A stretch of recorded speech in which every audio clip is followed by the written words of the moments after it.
You're listening to the Well-Led Podcast. I'm Kate Johnson, your host and owner of 123 Limited. Each month, alongside longer conversations and my own reflections, I make space for other voices.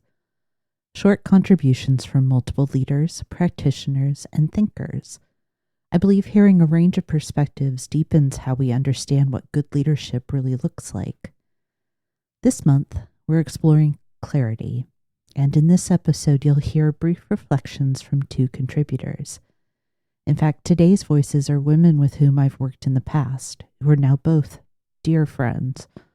I'm especially happy to share their thoughts on clarity because they've each personally helped me navigate challenging and ambiguous times at different points in our careers.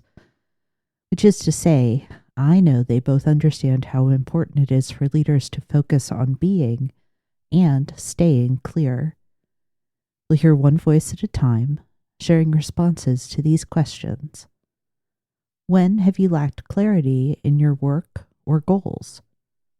And what impact did this have on you, holistically, emotionally, your productivity, focus, and so on?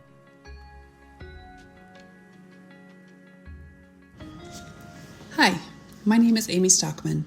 I am a healthcare executive with over 20 years of leadership experience in a variety of roles and settings.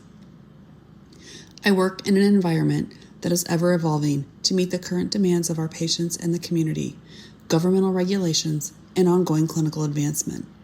I love the topic of clarity and its impact of people. I often find myself checking, have I been clear enough, am I asked of the team? But probably not reflecting enough on how I feel and react to a situation with less than ideal clarity. When I reflect on the importance of clarity in work and goal setting, I can think of many occasions where the lack of clarity had a significant impact. Working in healthcare administration, there's frequent change and reprioritization. This world of gray can be difficult for leaders that are trained in their clinical careers to find and solve problems with a set of facts and data. As I said earlier, I can think of many situations that lacked clarity. However, for this discussion, I'm going to focus on several themes. I find the lack of clarity comes in different forms. Lack of clarity and expectations from the beginning. Expectations that change midstream due to new information, ideas, or priorities. And finally, expectations that are different from multiple leaders. These situations can all be equally challenging. However, the one I often find to be the most disruptive for me personally is when two or more leaders are giving different direction on the same project or goal. In the situation where I am receiving different direction from more than one leader, I often find myself stuck, rehashing discussions because I must have misheard or misinterpreted something along the way, stuck, figuring out which way to go, stuck, trying to determine who can I comfortably question on the direction, and how can I tell them they are telling me different things. This leads to a lot of time and energy in the swirl of trying to get the right direction rather than getting the work done. The swirl is often with myself, with peers, or others familiar with the project, causing all of us to potentially lose focus and productivity. This stuck feeling will also bleed over into other components of my work, such as feeling distracted during meetings, slower to respond to emails or messages, and sometimes questioning myself. Depending on the gravity of the project, this can also bleed into my personal life, such as not being fully present at home, having disrupted sleep and wellness routines. Often, to get out of this swirl, I need to step forward to ask for clarity from everyone involved in the discussion. Eventually, the project will be completed.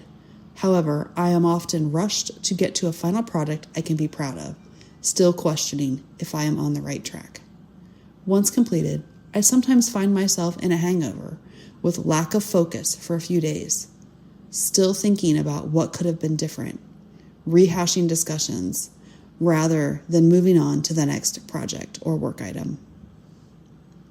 In contrast to that example, expectations that change midstream due to new information, ideas, or priorities can be frustrating, but not as challenging.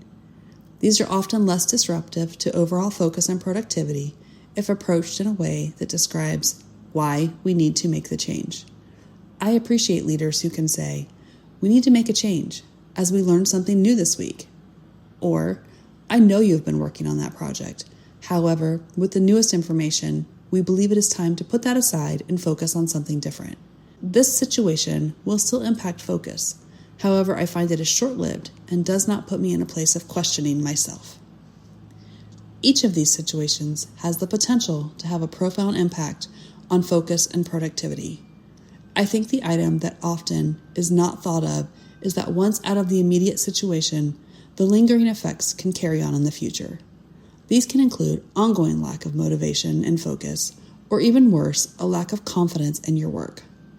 For all these reasons, clarity is one of the key leadership skills to ensure goals are met, but more importantly, to foster a work environment where employees can thrive and feel good about themselves and their work.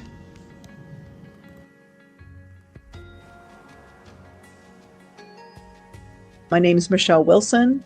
I am a senior manager currently with PricewaterhouseCoopers and am working with large healthcare organizations and other types of organizations when they are doing big change initiatives, tech implementations, or other transformational changes, and serving the clients that I work with as a change management consultant. So that's me in a nutshell. So to go ahead with the questions, the thought questions that you provided, when have I lacked clarity in my work or my goals?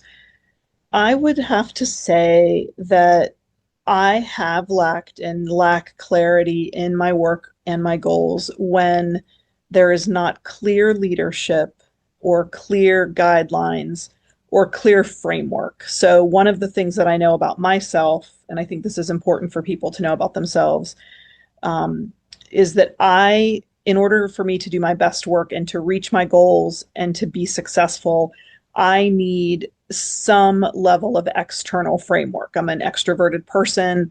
My world exists largely outside of myself.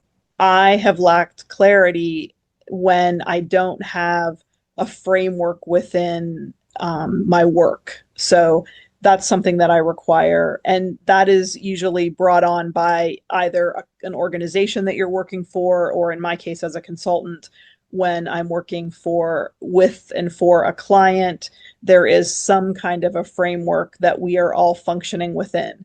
I want autonomy within that, but I have the most clarity when I can see that there is something ahead of me that is the roadmap. So I think that clarity for me is like a map or a flight plan that gets us to the end goal. And then within that, I want to be able to function autonomously.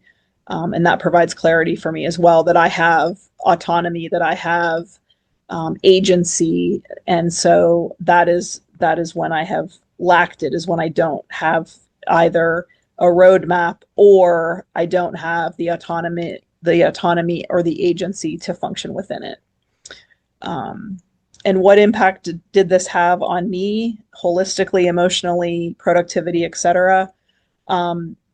When I don't have the framework for my work, for my goals, when I don't have a good roadmap, I just am really unproductive. And that is probably the most noticeable thing, is the lack of productivity, the lack of motivation, which then the result of that is emotional distress, or sometimes even depression, or just low energy, low motivation, low drive. I do find myself being much more successful and motivated when there is a roadmap before me. So, and I have had those experiences in the recent past. Just some clients are easier to work with than others, of course. And so sometimes that framework comes more easily because it's built in. Sometimes it's not there. And I have had experiences where I feel a little unmoored or untethered when I don't have a clear path, a clear map that I'm going towards.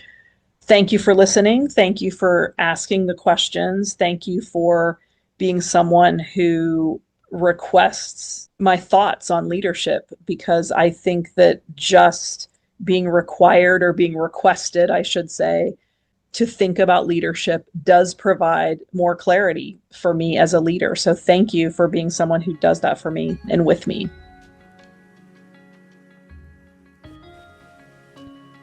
You've been listening to Other Voices on the Well-Led podcast. I'm grateful to each contributor who shared their perspective in this episode and helped expand our understanding of leadership's responsibility to create and maintain clarity. I took a little extra time myself while preparing this episode to reflect and write some thoughts in response to Amy and Michele's insights. Here are my takeaways for your consideration. Clarity is born from expectations. Michele gave us the analogy of a road map. When you draw a map for your team, you give them an idea of what steps to take and what paths to avoid. We cannot skip over starting expectations and expect good results. Amy reminded us that expectations can change, and these moments require even more clarity. We ought not assume people will just know or follow along organically or intuitively. If we fail to reset or refresh clear expectations, we risk having a negative impact, not only on productivity, but also potentially people's well-being. In a similar way, when you share responsibility for results with another leader, it is vital for you to be in constant communication with your counterpart. This ensures that you avoid creating conflicting expectations or increasing confusion. Clarity does not start in the communication of expectations to people who do the work in these cases. It starts in those conversations between peers. You need this step to ensure that you are on the same page, asking the same questions, and communicating the same priorities.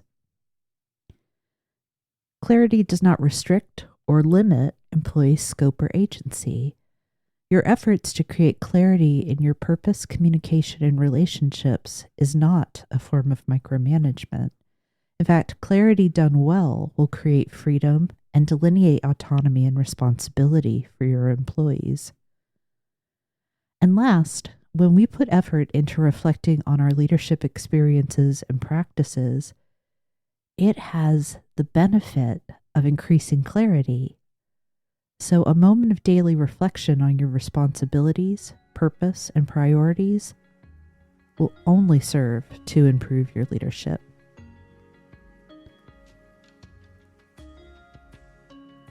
Thank you for listening to the Well-Led podcast. If this episode was useful, you can support the show by following or subscribing on your preferred podcast platform, or by sharing it with someone who's navigating similar challenges. And if you'd like practical tools that accompany these conversations, you can find a link to request the current free leadership toolkit in the show notes. It's designed to help you put ideas from the podcast into practice. And subscribers to the 123 Limited newsletter receive these resources automatically each month. We'll be back next Tuesday with another episode exploring what it means to lead well. Before we wrap up, I want to share a quick note about Paper, the learning experience I'm currently piloting. Paper is a practical, analog method for personal effectiveness. Instead of relying on pre-designed planners or productivity apps, it teaches you how to create a simple, handwritten system that helps you think clearly about your priorities, responsibilities, and goals. And in a world full of tools promising organization, Paper focuses on something that I believe is more important: effectiveness. Connecting what you do each day to the results that matter most. If clarity about your work and priorities is something you're looking for, you can learn more about Paper following the link in the show notes.